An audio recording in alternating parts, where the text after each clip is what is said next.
Hello pool players, what if I told you that just 3/4 of an inch could completely change the quality of your pool stroke? Well, today I'll show you how controlling the transition from backswing to forward motion can help you deliver the cue straighter and pocket more balls.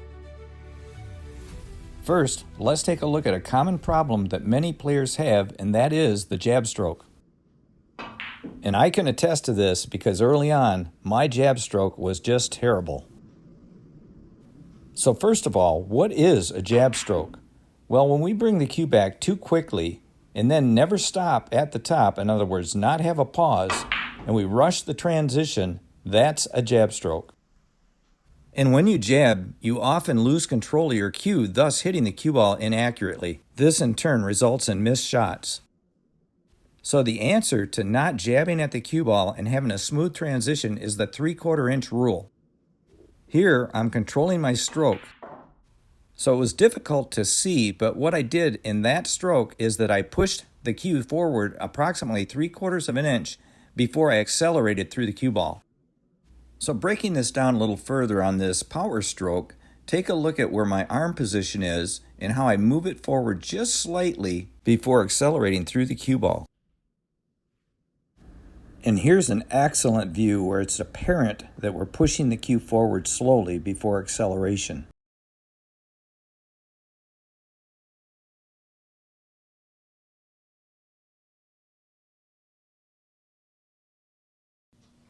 So now I'm going to shoot this bank shot on the red in the corner down here, and I'm going to use a finesse stroke, and you're going to be able to see me move my hand forward a little bit slow in the beginning and then accelerate through the cue ball.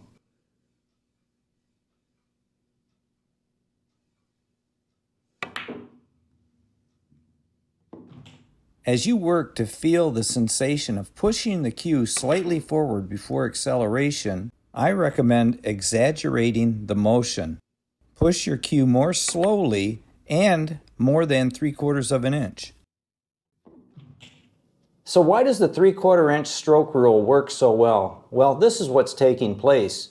When we come back and then pause to some degree, and when we push the cue slightly forward, then accelerate, what we're doing is we're setting the pushing muscles in motion. Rather than abruptly going into the cue ball, we're getting it started, which gets that muscle fiber, getting it moving forward. And what's going to happen is you're going to deliver the cue more accurately on the cue ball, and you're going to stroke straighter at your shot. So once again, on this bank shot, I'm going to settle in, pull back slowly, pause,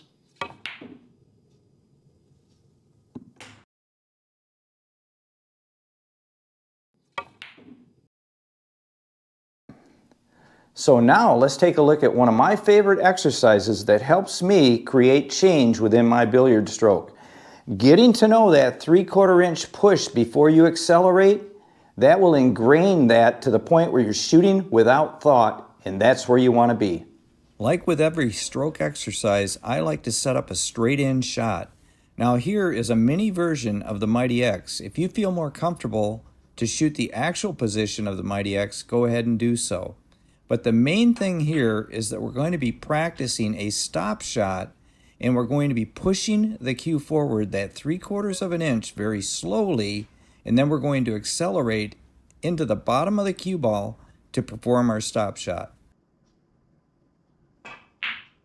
And to kill two birds with one stone, notice how I'm implementing a good pre-shot routine.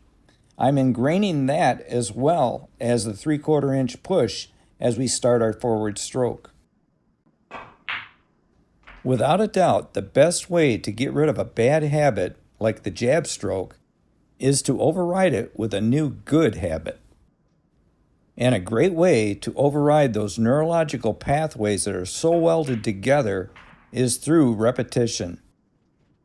So I highly recommend you get to work on your 3/4 inch push into the cue ball. If you'd like to continue improving your pool stroke, then check out this video where I show how grip pressure and cue rolling can steer the shaft of your cue offline.